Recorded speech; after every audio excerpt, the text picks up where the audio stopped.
Hey everyone, welcome to another video. This is like a part 2 video talking about the cosine rule, and we defined this in the previous video over here as c squared equals to a squared plus b squared minus 2ab cos c. And what we're going to be doing in this video, for those of you who are interested, is we're going to be deriving this formula, and we're going to be doing this in a really abstract way.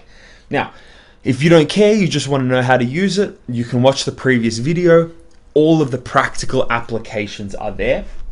But this is for some of you who may be a little more interested in how we actually got to this crazy, weird looking formula here. Now, to do this, I've constructed a triangle. Obviously this is a non-right angle triangle. I've included a perpendicular height here. And we have our points A, B, C. Sorry, not points. We have our lengths of A, B, C. And we have our angles here of angle A, angle B, angle C. And I've just added this extra point D to show where the perpendicular line passes through and touches down the bottom. So this is a very abstract and weird way that we're going to do this. And it requires quite a few steps, and we're going to be doing it in a similar way to what we did with our sine rule. So we're going to be mainly looking at this h and integrating this somehow, because this is a side that belongs to both this triangle that we set up. So this is triangle ABD. So I'm actually just going to write that down here. So in triangle ABD. Okay, and this side H is also belongs to this triangle ACD. So I'm going to consider this triangle too in triangle ACD. Okay. This is our basis that we're going to work from. Now, in the same way as when we used sine rule, we're going to do this in a way that joins together the link to both of these triangles, this H here. Now, we're going to write this in terms of some of the other dimensions here, or lengths along. Now, we have this entire length down the bottom being A, but we can see it's clearly split up by this point D. So we're just going to give this an additional 2 lengths. Now, this length from B to D, we're just going to call that X. And this length from D to C, that's just the difference between A, my whole length, and X here. So we can write that as A minus X. Okay, now we have the tools to start just playing around with these 2 triangles. Now, since this is a perpendicular height, this makes 2 right-angled triangles here. So in doing so, I'm just going to relate some parts together using something that's unique to right-angled triangles, and this is Pythagoras' theorem. So I want to write this side H in terms of the other sides in my 2 triangles.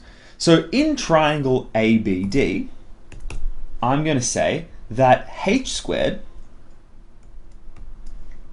equals to, by Pythagoras' theorem, because this is a shorter side, that's going to equal to c squared minus x squared. Okay, this should be revision to a lot of you, hopefully. We know by Pythagoras' theorem, h squared plus x squared equals c squared. So I can make h the subject, and since this is a smaller side, it's going to be the difference between c squared and my other small side, x squared. Okay, now in ACD, I'm also going to set up Pythagoras' theorem with my h squared as the subject, because now I can make a couple of links between these 2 triangles. Remember here, the h is the one thing that both of these have in common. They share a common side. So h squared now I can write as b squared minus a minus x. That's this length here, remember? All squared. So now I've set this up. Now, this is only the first step, but we're going to notice in tackling this problem from two different angles with these two different triangles, we notice that we have two different expressions for h squared. Now, since h is an equal length in both triangles, h squared is going to be equal to. So, since these two are the same, my h squared here and my h squared here, they are the same, then we can say that the right-hand sides are also the same. So we're going to say now that c squared minus x squared is going to be equal to b squared minus a minus x squared.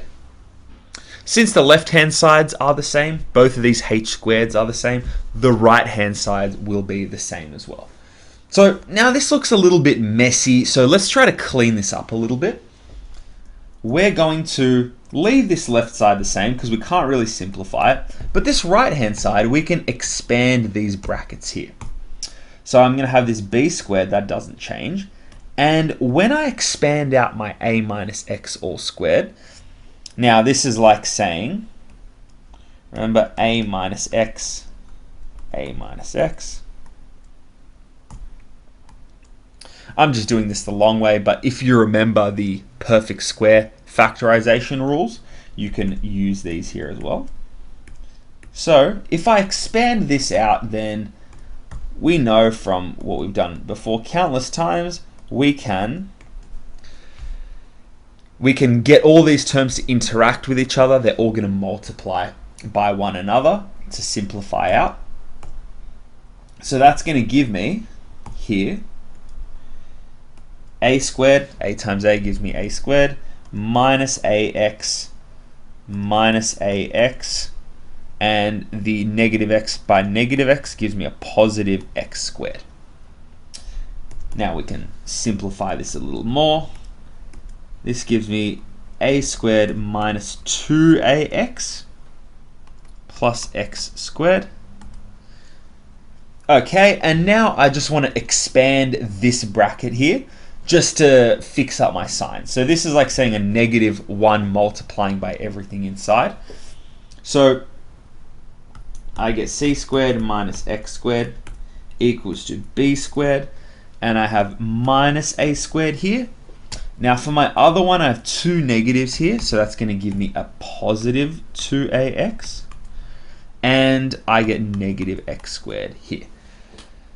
So I can see here I have two x squareds on both sides. Those are going to cancel each other out.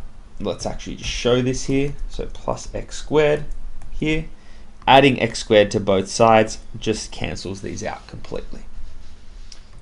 So the next thing we're going to do, this is getting a little bit messy, but just bear with me. Finally, we get c squared equals b squared minus a squared plus 2ax. Okay, we're sort of getting closer, but it's still not really ideal, because if we look here, we have an x here, but in my original formula, there's no sign of x here. So I want to do something to maybe express this x with one of these a's, b's, or c's, because it's not in my original formula. So I want to get rid of this guy somehow, replace it, put it in terms of my other pronumerals. So looking back at our original triangle, let's actually just identify where x is. Now let me clear this up a little bit. because it might be a bit distracting with all these colors. Now, this is my side x, and I can see that here I've got a cos C here. So I'm going to be doing something with the cosine here.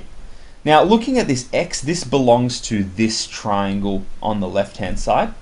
So let's just draw in an angle here and try to write x in terms of my other terms here. So I'm going to do here, what do we know? Well, we know that the cos of b here is going to be equal to my adjacent.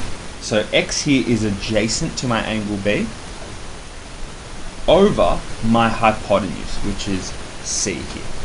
And now I just want to write x in terms of these ones, so I can just times the c on both sides. And I get that I can write x as c cos b. Okay, now I'm going to replace the bottom here with all of these, or with this thing up here. So instead of x, I'm going to write b squared equals to b squared minus a squared plus 2a, and I have here c cos b. Now, some of you are probably wondering, well, why is this different here? If we remember before that we can talk about the cosine rule with a bunch of different sides being the subject of the equation. So not only can we write this as c squared equals a squared plus b squared minus so on and so forth, we can write this as b squared equals to a squared plus c squared minus 2ac plus b. And we can also write it like this.